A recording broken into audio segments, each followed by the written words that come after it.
பூனேல ஆட்டோல எல்லாமே metre price தான் வாங்குறேன்.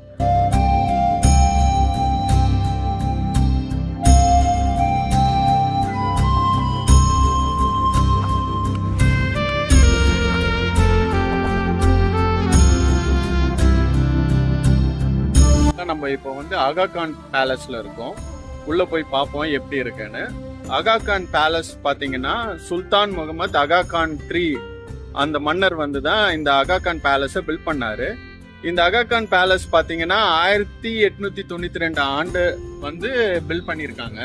நியர்லி இந்த பேலஸை கட்டி முடிக்க அவங்களுக்கு வந்து 1 லட்சம் ஆட்கள் தேவைப்பட்டது. அதுவும் 5 வருஷத்துலயே இந்த பேலஸை முடிச்சிட்டாங்கன்னு சொல்றாங்க.